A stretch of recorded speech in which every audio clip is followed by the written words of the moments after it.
Hello friends, I A.K. Singh welcome you all in the 6th session of English practice set, in which we will be discussing about 5 common error, 5 synonym, 5 OWS, 5 idioms and phrases and 5 sentence improvement, which will be very important for your upcoming examinations like SSC, CGL, CHSL, CPO, MTS, Steno and other SSC examinations. So without wasting your time, we will direct come to question.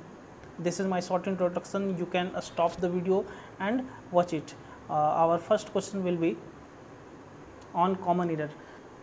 First question है, his father would rather die than to beg from door to door. ठीक है, अब यहाँ would rather जो है उसके बाद जो वर्ब आता है वो बेयर इन्फिनेटिव आता है. बेयर इन्फिनेटिव कहने का मतलब उसके बाद 2 + V1 नहीं होता है, सिर्फ V1 होता है. 2 + V1 ना हो करके सिर्फ V1 होगा. इन्फिनेटिव हम लोग किसे कहते हैं? 2 + V1 को इन्फिनेटिव कहते हैं. तो बेयर इन्फिनेटिव किसे कहेंगे? विदाउट 2 जो आए उसे बेयर इन्फिनेटिव कहेंगे. तो रैदर डाई यहाँ ठीक है, वुड रैदर डाई सही है, लेकिन देन टू बैग जो यहाँ पर लगा दिया है, यहाँ 2 बैग की जगह यहाँ 2 को अगर हटा देंगे तो ये क्वेश्चन पूरी तरह से सही हो जाएगा. His father would rather die than beg from door to door. ठीक है, नेक्स्ट क्वेश्चन कह रहा है he is guilty for killing नहीं, गिल्टी ऑफ किलिंग होता है. He is guilty of killing an innocent bird. तो गिल्टी के बाद ऑफ लगेगा, guilty of killing, guilty of doing something. तो यहाँ पर जो होगा वो ऑफ हो जाएगा.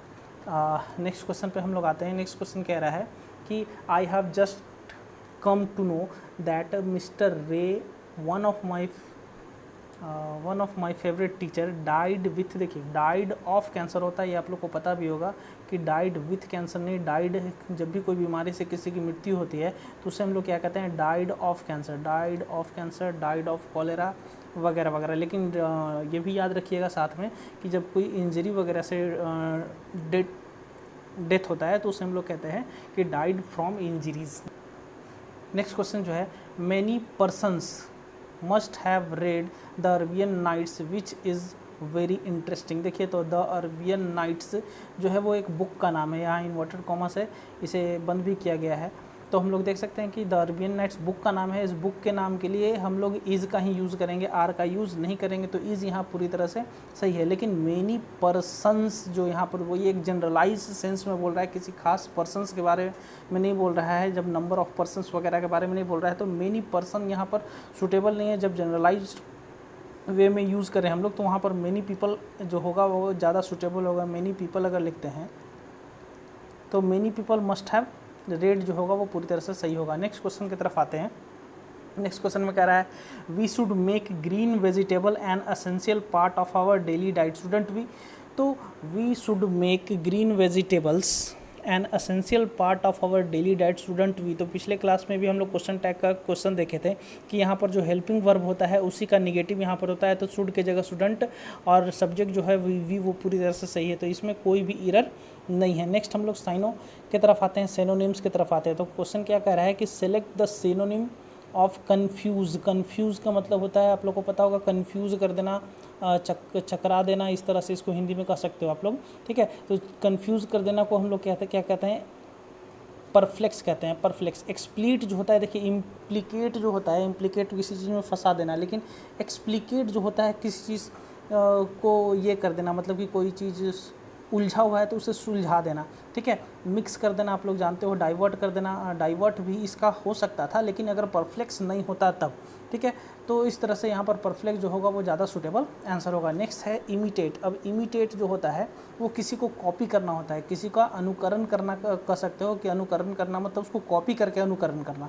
ठीक है, तो कॉपी जो होगा वो ज़्यादा सूटेबल होगा. अगर कॉपी नहीं रहता तब हम लोग तब उस केस में फॉलो इसका नियर बाई सिनोनिम हो सकता था, लेकिन यहाँ पर ज़्यादा जो है वो सूटेबल जो है कॉपी होगा. नेक्स्ट है टेम. टेम का मतलब होता है किसी चीज़ को पालतू बना लेना.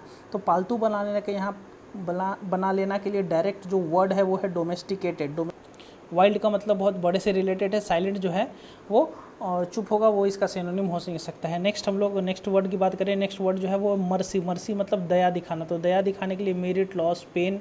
पेन मतलब दर्द, तो ये सब इसका सिनोनिम होगा नहीं। सिंपैथी जो होता है वो इसका यहाँ पर सही सिनोनिम होगा। नेक्स्ट कह रहा है कि select the synonym of spine. Spine जो है उसे हम लोग वर्टेब्रे भी कहते हैं, वर्टेब्रे भी कहते हैं, ये इसका सही आंसर हो जाएगा। सपल जो है वो सप्लीमेंट होता है, किसी चीज़ को और अधिक देना। रोटोंड जो होता है वो होता है कि गोल चबूतरा टाइप का जो होता है उसे हम लोग रोटोंड कहते हैं। आप लोग कह सकते हो कि ग्राइम जो होता है एक तरह से गंदा होता है, कोई धब्बा वगैरह शर्ट वगैरह पर लग जाता है, उसे हम लोग ग्राइम कहते हैं। नेक्स्ट वन वर्ड सब्स्टिट्यूशन की तरफ आते हैं। वन वर्ड सब्स्टिट्यूशन में है सबसे पहला वर्ड कि art of writing newspaper and magazines. Newspaper and magazines को लिखने को हम लोग क्या कहते हैं, तो उसको आप लोग सब लोग जानते हो कि उसे जर्नलिज्म हम लोग कहते हैं। नेक्स्ट OWS है an abandoned child of a known parent who is found by somebody. देखिए अबंडेंट चाइल्ड है, अबंडेंट चाइल्ड, अब ध्यान से सुनिएगा। यहाँ पर फाउंडलिंग है, ऑर्फन है, अर्चिन है और सिबलिंग है। सिबलिंग का मतलब भाई बहन होता है, तो ये होगा नहीं। अर्चिन मतलब होता है कोई लड़का जो बहुत गंदा कपड़ा पहने हुए, उसे हम लोग अर्चिन कहते हैं, ठीक है। तो यहाँ अबंडेंट चाइल्ड की बात हो रही है, तो अबंडेंट चाइल्ड, अब आप लोग कन्फ्यूज हो गए ऑर्फन में और फॉन्डलिंग में। तो फॉन्डलिंग का मतलब होता है अबंडेंट चाइल्ड, ऑर्फन मतलब होता है कि वैसा चाइल्ड जिसके माता पिता जो है वो अब नहीं है इस दुनिया में, उसे हम लोग ऑर्फन कहते हैं। नेक्स्ट क्वेश्चन की तरफ आते हैं। नेक्स्ट क्वेश्चन है part of our country behind the coast और river bank. Behind the coast और रिवर बैंक के बाद जो है कोई पार्ट ऑफ कंट्री, उसे क्या कहते हैं, तो उसे हम लोग हिंटरलैंड कहते हैं। उसे क्या कहते हैं, हिंटरलैंड। स्वैम्प और मार्श जो होता है वो दलदली एरिया को कहते हैं, तो ये होगा नहीं। अब इस्थुमस क्या होता है, इस्थुमस जो होता है आप लोग जान लो, इस्थुमस और स्ट्रेट जो होता है वो दो ज्योग्राफी का पार्ट है। आप लोग को पता होगा कि इस्थुमस जो होता है उसे भू डमरू मध्य कहते हैं, भू डमरू मध्य कहते हैं, और स्ट्रेट जो होता है उसे जल डमरू मध्य कहते हैं, मध्य कहते हैं। अब ये दोनों का मतलब क्या होता है, इस्थुमस जो होता है वो क्या होता है, एक नैरो लैंड होता है, नैरो लैंड के दोनों तरफ जो होता है वो वाटर होता है। उसी का उल्टा ये हो जाता है, स्ट्रेट जो होता है वो नैरो वाटर बॉडी होता है और इसके दोनों तरफ लैंड होता है। नेक्स्ट क्वेश्चन हम लोग आते हैं। नेक्स्ट क्वेश्चन कह रहा है कि a written statement about someone character usually provided by an employer. Employer के द्वारा जो रिटन कैरेक्टर दिया जाता है उसे हम लोग टेस्टी मनी कहते हैं। नेक्स्ट है tending to hang loosely. Tending to hang loosely जो होता है उसे हम लोग क्या कहते हैं, फ्लॉप कहते हैं। अटेन्यूएट का मतलब होता है किसी चीज़ को कमज़ोर कर देना, और इनफेबल का मतलब ये होता है किसी चीज़ को कमज़ोर कर देना। प्रोस्ट्रेट जो होता है वो दंडवत प्रणाम जो हम लोग करते हैं, यानी कि सो करके जो प्रणाम करते हैं उसे हम लोग प्रोस्ट्रेट कहते हैं। नेक्स्ट इडियम्स में फर्स्ट क्वेश्चन है बर्ड्स ऑफ सेम फीदर। आप लोग सुने होंगे चोर चोर मसूरे भाई, यानी कि पर्सन जो सेम कैरेक्टर के होते हैं उसे हम लोग कहते हैं बर्ड्स ऑफ सेम फेदर, यानी कि पर्सन ऑफ सेम कैरेक्टर, ये इसका सही आंसर हो जाएगा। नेक्स्ट विल एंड वो। विल एंड वो का मतलब होता है सुख और दुख के समय, ठीक है। तो सुख और दुख का समय जो है यहाँ पर सिर्फ एडवर्सिटी है, ये होगा नहीं, ये डेंजर होगा नहीं, फ्रेंड एंड एनिमी नहीं, सुख और दुख का समय के लिए हम लोग good time and bad time का यूज़ करते हैं। नेक्स्ट है कॉल अ स्पेड, एकदम सब सच सच बोल देना को हम लोग क्या कहते हैं, कॉल अ स्पेड। तो यहाँ पर जो है टू बी फ्रैंक जो है वो इसका सबसे अच्छा मीनिंग होगा। Next call in question. Call in question जो है वो होता है कि संदेह होना। तो संदेह होना के लिए यहाँ पर देखोगे आप एक कौन सा होगा ज़्यादा सुटेबल, वो डाउटफुल है। और जो समन एज विटनेस होगा नहीं, प्रूव अ थ्योरी होगा नहीं, चैलेंज होगा नहीं। Next miss the bus. Miss the bus जो है आप लोग खुद ही अंदाज़ा लगा सकते हो कि मिस द बस का मतलब होता है किसी अपॉर्चुनिटी को मिस कर देना। तो यहाँ पर सेकेंड नंबर जो है आप देख रहे हो, टू मिस एन अपॉर्चुनिटी जो है वो इसका राइट आंसर होगा। नेक्स्ट हम लोग सेंटेंस इंप्रूवमेंट की तरफ आते हैं। पहला क्वेश्चन है द मिनिस्टर एग्रीड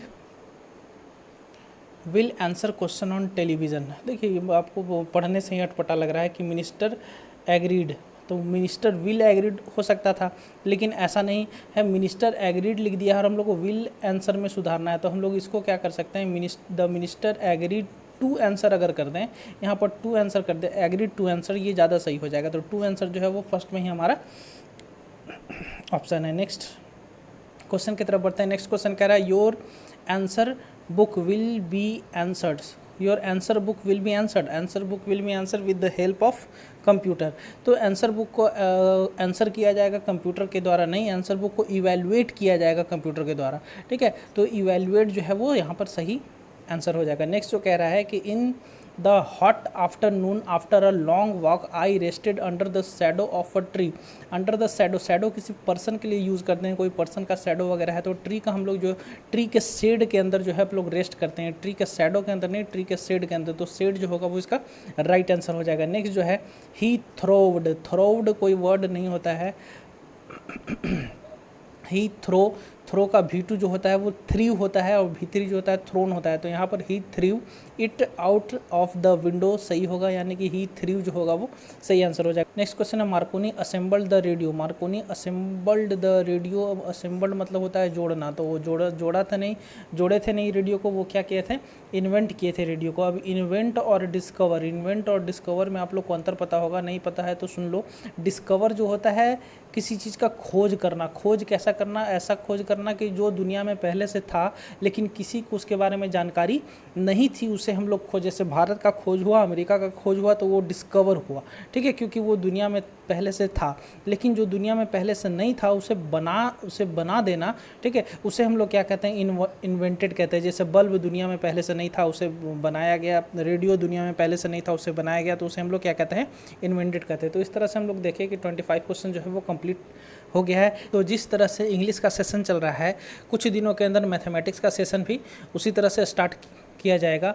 और आप लोग देख रहे हो कि मैंने ये सारे जो एग्जामिनेशन, जिस मैथमेटिक्स का ट्रिक्स पढ़ करके, मैथमेटिक्स का ट्रिक्स जान करके ये सब एग्जामिनेशन को क्वालिफाई किया है, उस एक एक ट्रिक को इस चैनल पर धीरे धीरे अपलोड किया जाएगा। तो अगर आप किसी भी चीज़ की तैयारी कर रहे हो, चाहे SSC CGL की तैयारी कर रहे हो, CHSL की तैयारी कर रहे हो, CPO की तैयारी कर रहे हो या स्टेनो की तैयारी कर रहे हो, सारा का सारा इंपॉर्टेंट कंटेंट आपको इसी चैनल पर फ्री में प्रोवाइड किया जाएगा।